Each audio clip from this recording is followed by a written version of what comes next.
Hey grade 11s, welcome to some digital lessons. What I want to do is I've given you all the work already and I've given you these PowerPoints, but I've added some bits and pieces, and I also think it's important to put my voice behind some of it just to explain some of the more difficult components. So I recommend that you watch this and like pause where you need to, draw what you need to. I've indicated, or I will indicate what you need to draw and stuff like that. I also recommend you write down whatever is like written on the slides, especially if I emphasize something important, and like I'll tell you, like if you need to answer this in a test or an exam, what you need to do. All right.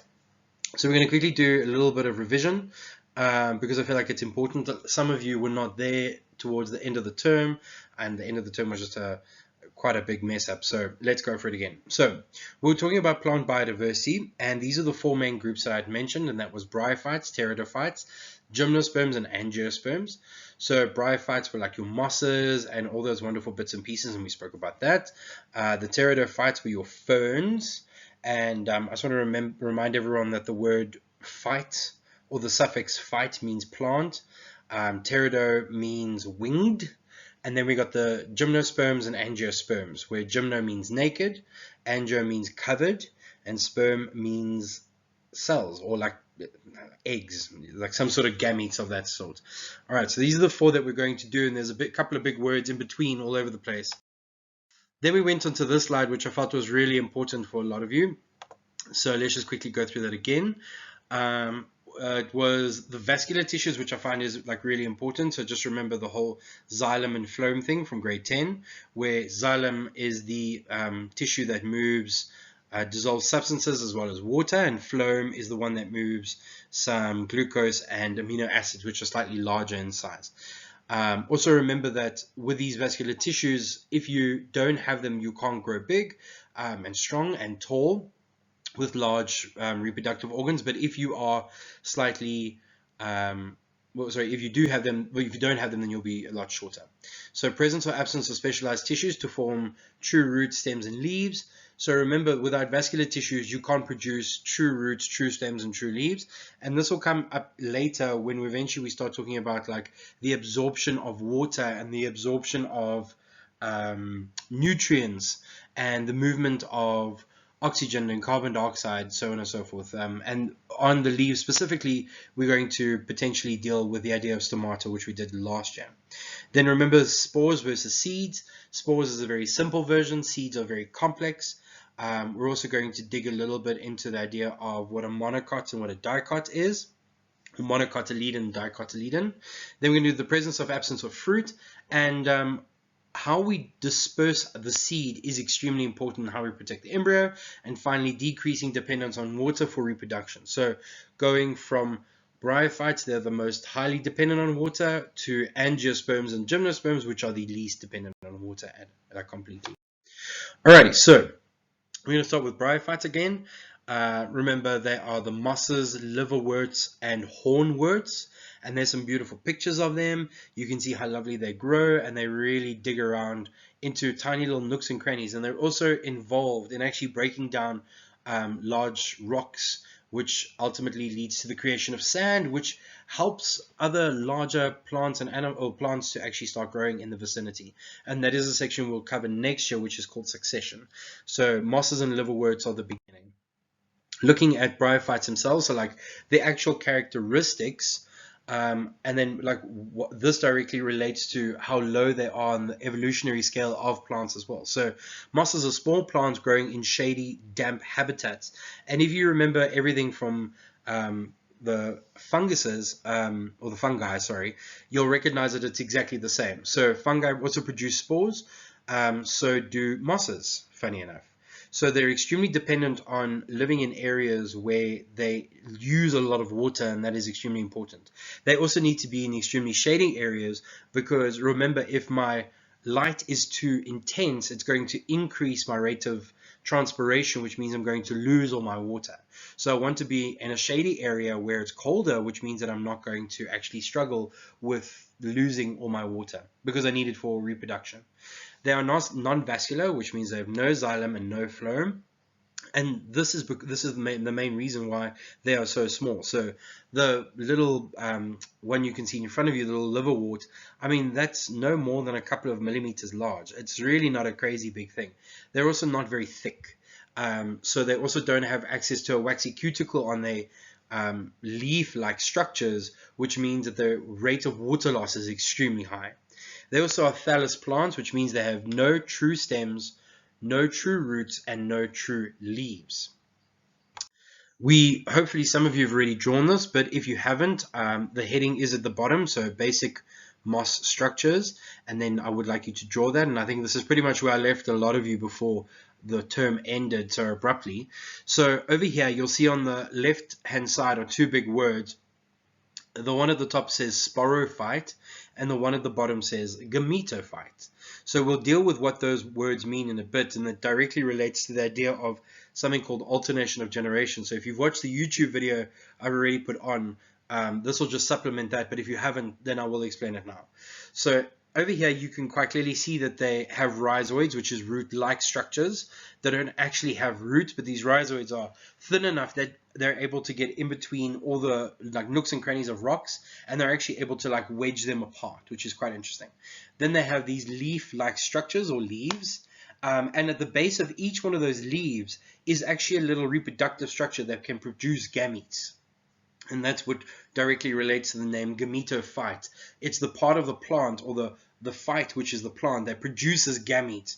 And remember, gametes are the reproductive or sex cells of individuals, so in this case of plants. So this is going to produce little cells that will eventually produce more of that gametophyte area. But remember, reproduction can also occur within the gametophyte area. So once a gamete from another moss lands in those leaves, fertilization can take place. And once fertilization takes place, we'll grow this thing called the seta, which is very reminiscent of, in fungi as well, with the sporangiophore. At the end of that, you're going to create this entire little structure, and inside over there, including the seta and the operculum and the capsule, that is the sporophyte generation. So this is the generation that is going to produce the spores. So gametophyte produces gametes, and sporophyte produces spores. Now, earlier I mentioned that in the gametophyte generation of this moss, fertilization could take place, which ultimately means that the gametophyte generation is haploid. And if you've forgotten what haploid means, it means that that part of the plant only has one set of chromosomes. Whereas the sporophyte component of this, because fertilization has occurred, it's gotten one set of gametes, or one set of chromosomes from one plant, and the original set that it has, like sperm and eggs, or half and half. It's then going to create a diploid sporophyte generation. And I'll reinforce this in further slides a little bit later. So because it is diploid, it's able to go through the process of meiosis. Now let me just quickly remind you about what meiosis is and the difference between mitosis. So mitosis is where you have one cell, and that cell goes, or the parent cell goes, or mother cell goes through mitosis to produce two genetically identical daughter cells. And I'm going to say genetically identical again, which means that it has the correct amount of chromosomes for each and every single one of those cells. Whereas in the sporophyte generation, where meiosis is taking place, one mother or parent cell is producing 4 genetically unidentical cells. And that is going to lead you into a whole idea of genetic variation, and also halving the chromosomes so that it can create new diploid individuals later on. So the sporophyte generation itself is going to produce these spores. Those spores are going to land, produce more gametophyte generation part of the plant, and then fertilization can take place there, and then we move on. All right, so I know this sounds all complex, but you'll see me now. So here is a nice slide just explaining everything. So I got this off of the internet. It's not really my words, but it's a nice definition, if you will, and I'll give you the actual definition a little bit later. So the alternation of generations, and I mean the generation between sporophyte and gametophyte, is a type of life cycle found in terrestrial plants, so plants that are found on land, and some algae, in which subsequent generations of individuals alternate between haploid and diploid organisms, which sounds completely ridiculous, because how can one individual change from haploid to diploid, because human beings themselves, we do not have a part of us which like breaks off, grows into haploid, and then like allows for, it would be like your ovaries jumping out, waiting for fertilization to occur, and then a new individual growing off of that. So in humans, this doesn't work like that, but in plants, it actually helps them a hell of a lot.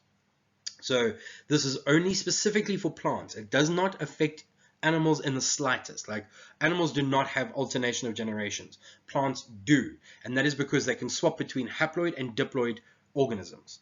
This can be contrasted to sexual reproduction in animals, in which both haploid and diploid cells are found in every generation. So every organism both has haploid and diploid, or sporophyte and which is the diploid part, and gametophyte, which is the haploid part. The only thing is, like, majority, so you as an individual, as a body, is technically sporophyte. The eggs that you produce are therefore the gametophyte generation part of you, but it's all part of one individual, so we don't kind of split it apart. All right, so let's see this in a more diagrammatic view. So if you look at the bright green part right at the bottom over there, I want to start there where it says sporophyte. So sporophyte is the generation which is going to produce spores. If you move to the left, you can also see that it is 2N, which means it is diploid. It has 2 full sets of chromosomes. This is going to go through the process of meiosis, which is going to split that 2N into N, which you can see at the top left-hand corner.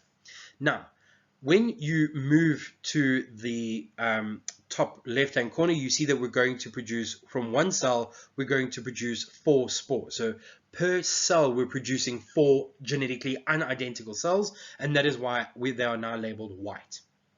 Those white individual spores, each one of those 4, can produce a brand new gametophyte generation, or gametophyte part of the plant. And how does it do this? It is able to go through the process of mitosis. So each one of those spores, which is haploid, will produce more and more and more of itself, eventually producing the rhizoids and the leaves within the fern specifically. The gametophyte generation over there, it is kind of open to allowing for fertilization to take place. So now a gamete which is going to move in by water from another moss plant is eventually going to land on the leaves of this moss. Fusion or fertilization is going to take place, which you can see at the right hand corner over there. So up to this point, everything is haploid over there. Once fusion or fertilization takes place, we're now going to form a zygote. This zygote itself is diploid now, because we've joined 2 sets of chromosomes. Once we've joined those 2 sets of chromosomes, we're now going to produce the sporophyte generation through the process of mitosis.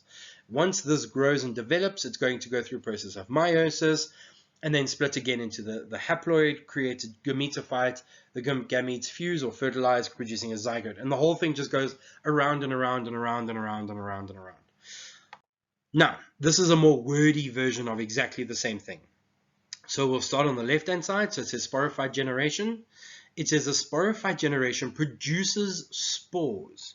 Now, if you ever get lost in like what the idea of a spore is, just remember it's a cell, and this cell just contains half of the DNA. And that is the best way that you can remember it. Now, it says the spore germinates. And what they mean by the spore germinate is it lands somewhere where it can then grow. So it will go through the process of mitosis and produce an entire new generation. Once that happens, the spores grow into the gametophyte generation, because remember it went through the process of meiosis, producing 4 genetically unidentical cells, and this is where we form the gametophyte generation. This gametophyte generation therefore will then fusion will occur, and the gametophytes will unite to form a zygote. Zygotes grow into the sporophyte generation, and then the sporophyte generation occurs again. Then mitosis into spore germinates, meiosis back into gametophyte generation, grows again, so on and so forth. Okay.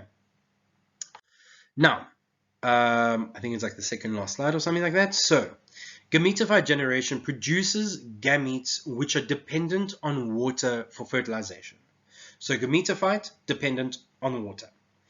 And then when fertilization has taken place, the diploid zygote develops into a sporophyte. Now, this is generally off of the gametophyte generation. It's just, so like technically it's all one organism, but it's growing off of, which is strange. And you'll see from diagrams a little bit later. The sporophyte generation produces haploid spores that develop into gametophytes, or the adult plant. So in this case with mosses, it's the rhizoid and the leaves. That's the adult part. Then, basically, if you forget everything that was just said, alternation of generations is haploid gametophyte generation, which alternates with the diploid sporophyte generation. If I ever ask for a 2 to 3 mark question, like a definition, you would get marks for haploid generation, haploid gametophyte generation, 1 mark, alternate, 1 mark, with diploid sporophyte generation, 2nd mark. This is what I mean, and now you can actually see how this whole thing is going down. So on the left over there again, we have this beautiful little seta with a capsule on top, and it is producing those spores. Now we are moving into the haploid part of this life cycle. This is where the spores move away from the parent plant because of water or wind or whatever it's attached to, and it lands somewhere suitable. Once it has landed, it is then going to grow into this adult part. So now we've got the gametophyte generation, and you see the little N at the top over there, which indicates that this whole thing is haploid. In those leaves, so what they've done over there, there's a male and female version. You can see where it says 1 and 1. In the male part over there, we have this little structure that develops in something called the gametangium. Yep, you don't have to learn that word, but it's fine. In there, these spores produce at the base of these leaves, and those sperm or the gametes are released. Once it is released, it lands on the egg of the female gametophyte. Now notice that this isn't technically part of the same plant. You are allowing for separate fertilization. So in other words, it's a baby that is developing inside of the leaves, which means it is technically a separate individual. Okay, it's not like the baby is part of you. Even though it's growing inside of you, it will be its own individual part. Once that fertilization has taken place, we're now on the far right hand side, a zygote is going to be produced, and now the zygote is diploid, and you can see that by number 2. Mitosis and development is going to happen, so it just means like rapid multiplication, genetically identical cells are being produced, and that actual zygote is going to grow out of the gametophyte part, which you can see just to the left of that, where it says a sporophyte 2N or diploid. So the sporophyte grows from the gametophytes, and from that we're going to have a sporangium, which is exactly the same word as fungus, and inside over there meiosis is going to take place.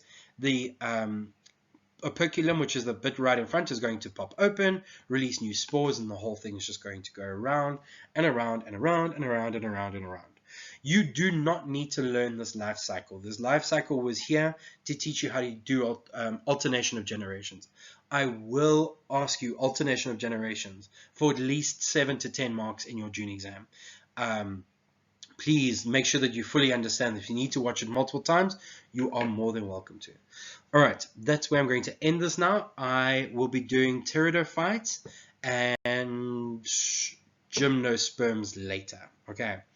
I hope you enjoyed that, and let me know if you've got any problems. Cheers.